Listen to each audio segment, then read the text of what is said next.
Irmãos, boa noite.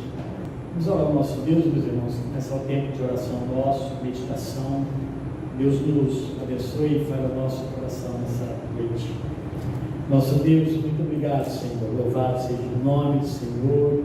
Grande é o Senhor e digno de louvor. Toda a terra está cheia da tua glória. Ó Deus, Senhor, é o Deus do céu, da terra. E tudo, Deus, pertence a Ti. Não há nada, Deus, ou qualquer 1 centímetro que seja, Pai, neste mundo e neste universo, conhecido ou desconhecido, Deus, que não pertença ao Senhor e que o Senhor não conheça. Porque o Senhor é o Deus Todo-Poderoso, aquele que fez todas as coisas e nos fez também. Muito obrigado, meu Deus. Obrigado por nos reconciliar com o Senhor por meio de Cristo. Obrigado, meu Deus, por nos dar nova vida. Obrigado, Senhor Deus, pelo Teu Santo Espírito. Obrigado por Jesus Cristo, que morre na cruz, Pai, e ressuscita. Obrigado pela palavra do Senhor, Pai, que nós temos acesso e dela nós fazemos uso da nossa edificação e o nosso sustento espiritual. Então, muito obrigado, meu Deus. Louvado seja o Senhor. Viemos aqui, ó Deus, para adorar ao Senhor.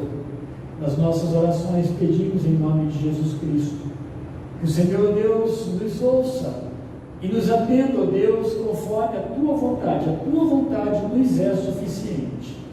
E ajuda-nos, ó Deus, também a nos conformar à vontade do Senhor. Ó Pai, ela é boa, perfeita, ela é agradável, Deus, e ela faz bem a nós. Então nos ajude, meu Deus. Estaremos orando, Deus, por tantas coisas e pessoas que nós não conhecemos. Mas nós oramos porque sabemos que os olhos do Senhor estão em todos os lugares. Oh Deus, bendito seja o Teu nome. Que a palavra do Senhor também permeie nossos corações nessa noite. Obrigado, meu Deus. Recebe nossa adoração. Em nome de Jesus Cristo oramos. Amém. Meus irmãos, podem assentar e assentados, abram suas Bíblias no Evangelho de Mateus 5, versos 10, 11 e 12. Bem-aventurados os perseguidos por causa da justiça, porque deles é o reino dos céus. Bem-aventurados sois quando por minha causa vos injuriarem e vos perseguirem, e mentindo disserem todo o mal contra vós. Regozijai-vos e exaltai, porque é grande o vosso galardão nos céus, pois assim perseguiram os profetas que viveram antes de vós. Quero, meus irmãos, de forma breve, a gente pense na nossa vida cristã. Ele está terminando essa primeira parte do Sermão do Monte e falando, de perseguição, talvez trazendo para eles um alento junto com uma realidade pelas quais eles iriam passar. Eles vão começar a experimentar essas coisas quando Jesus anuncia aquele momento imediato de ir para a cruz, né? Judas sai para trair Jesus, inaugura, ele até fala assim, estou sendo glorificado no modo presente. Deus também está sendo, meu Pai está sendo glorificado, porque ali começa de fato eles entrarem num processo de uma certa agonia, porque eles começam a falar, por que nós não podemos te seguir, não podemos ir para onde você vai? No capítulo 14, Jesus começa falando, João 14, começa dizendo lá, não se turbe o vosso coração, credes em Deus, credes também em mim. E ele começa a escrever, na casa do meu Pai, por quê? Ele está indo para lá. Na casa do meu Pai há muitas moradas. Então, Jesus em todos os momentos ele está trazendo uma palavra de consolo, porque a perseguição ela é certíssima, ela é não certíssima no sentido de que ela é boa, ela é providencial, não, e em alguns momentos até é providencial para o nosso crescimento. É que a perseguição vai acontecer por causa de Cristo, e aí ele está anunciando aqui também que por causa dessa justiça, e aqui a expressão justiça desde o começo, ela está totalmente voltada para a pessoa de Cristo, a pessoa de Deus, a pessoa do Espírito Santo. Esse tipo de justiça que é comum ao cristão e incomum no mundo. Então há uma interferência, não há uma comunhão e nem mesmo uma comunicação na forma como o crente vive e expressa os valores que defendemos quando nós somos confrontados pelo mundo. Quando eu estou dizendo mundo aqui, eu estou saindo dessa esfera ou dessa bolha, no bom sentido, que somos nós os cristãos. Tá? Ele começa falando de ser bem-aventurado. Nós temos usado bastante essa expressão nesses dias, mas os cristãos, eles são bem-aventurados porque o cristão entende que toda a sua suficiência, ela provém de Deus. Então a gente tem ensinado que a bem-aventurança não consiste em bens, em coisas materiais. Há uma confusão muito grande. Nós não temos essa confusão, eu tenho certeza disso, mas ela existe no meio evangélico. Nós que recebemos pessoas de todos os lugares, não somente nós, outras igrejas também, de outras igrejas, né, como origem, muitas delas elas chegam com essas dúvidas e elas são fortemente confrontadas quando elas percebem que ter bens não é representação, propriamente representa cuidado de Deus, ou proteção de Deus, ou mesmo salvação. Então vai quebrando uma porção de mito, uma porção de coisas que vão vindo nas suas mentes. Nós somos então bem-aventurados, satisfeitos, porque nós temos a plena suficiência em Deus. Esse foi o pensamento, e o que Paulo também escreve nas suas cartas, principalmente Filipenses, que ele aprendeu a viver por causa de Deus. Ele aprendeu a viver bem tanto na sobra quanto na falta. Ele tinha contentamento em todas as coisas.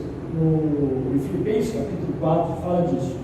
O Salmo 73, bem mais apropriadamente no verso 26, ele faz uma declaração de certa forma até maravilhosa dessa dependência e também suficiência de Deus em nós.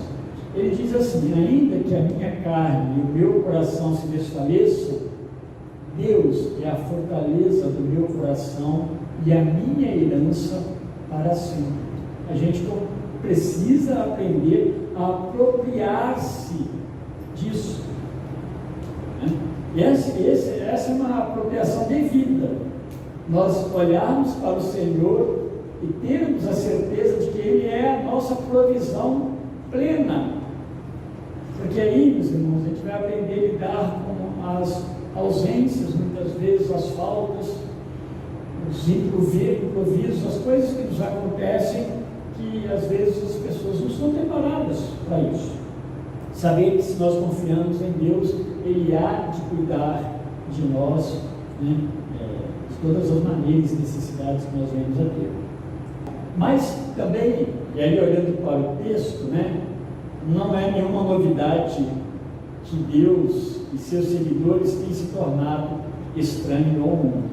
Quando eu digo Deus e servos de Deus têm se tornado alguém muito estranho no mundo. Eu sempre uso a expressão bem própria de John Stott, um teólogo em inglês, já faleceu, não faz tanto tempo, mas já faleceu, e ele usa essa expressão, ele que cunhou, eu acho que sim, essa expressão da contracultura cristã, quando ele fala justamente sobre esse momento que Jesus profere o sermão da montanha. Ele fala sobre isso.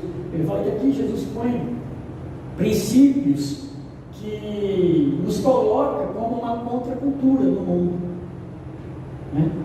Porque as coisas que Jesus fala, elas parecem que nós estamos alheios ao que o mundo pensa e age. E por isso, uma contracultura. Então, não é difícil, né, a gente perceber que nós somos estranhos ao mundo, como servos de Deus, e o próprio Deus, obviamente, se tornou estranho no mundo, mas no mundo que Ele criou tanto todo o mundo, o universo, como também as pessoas que o estranham. E a gente Ficaria muito triste, né, se nosso bebê, por exemplo, a gente pegasse o bebê, ele sempre chorasse quando a gente pegasse ele, e uma outra pessoa pegasse ele e começasse a rir. Não é estranho para nós? É estranho. É normal o bebê gostar da mãe, do pai, se acostumar, é bem normal. Tem todo um contexto aí que eles já nascem, né, com isso. Mas no mundo não. As pessoas são criadas por Deus, mas elas detestam Deus. E elas mostram isso nas suas ações e reações. E essa hostilidade que nós, como cristãos, somos submetidos, não é porque nós estamos procedendo errado, ou porque somos pessoas más, desobedientes. Interessante isso aqui, né? Desobedientes, talvez ingratos ou egoístas. Não é por isso. É porque nós somos filhos de Deus. Não precisem ficar preocupados em buscar uma justificativa porque o mundo nos odeia. Jesus falou isso aí, né? Que o mundo que odeia ele também odeia os seus filhos. Nós obedecemos os mandamentos de Deus, e os mandamentos de Deus, eles não são agradáveis às pessoas, e elas não amam a justiça de Deus. E aí é fácil a gente pensar um mundo envolvido com corrupção, né, moral, em todos os aspectos da vida de uma pessoa. O mundo tem essas coisas, e Deus não as ensina ou as permite que nós vivamos ou pregamos. Então elas não amam essa justiça de Deus, não amam a nós que sentimos fome e sede de justiça, da justiça de Deus, muito menos quem as pratica. Você está nadando, né, contra uma correnteza muito forte. Saibam disso, todos vocês. Isso deve nos alertar, meus irmãos, para orarmos a Deus e dependermos ainda mais dele. Há alguns que vão pensar que talvez uma boa saída seja deixar Deus e seguir a onda forte, né, do mundo. Não, pelo contrário. Ele vai terminar falando que nossas esperanças, nossas riquezas, elas não estão concentradas aqui, não estamos presos, enraizados aqui. Então eles percebem, os que confessam a Cristo como Senhor e Salvador. Dessa forma, meus irmãos, por mais que a gente se esforce, não vai haver por parte de lá um desejo de reconciliação, ou mesmo um desejo de viver pacificamente conosco. E a gente precisa entender isso. Não haverá essa comunhão. Nós vivemos, de uma certa forma, bem no mundo, contribuímos com o mundo agora falando de forma bem geral, onde nós fazemos parte também, e usufruímos dos bens do mundo, porque nós pagamos por isso tudo.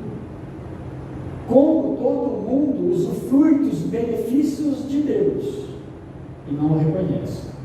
Mas essa comunhão, essa coisa comum, ela não acontece.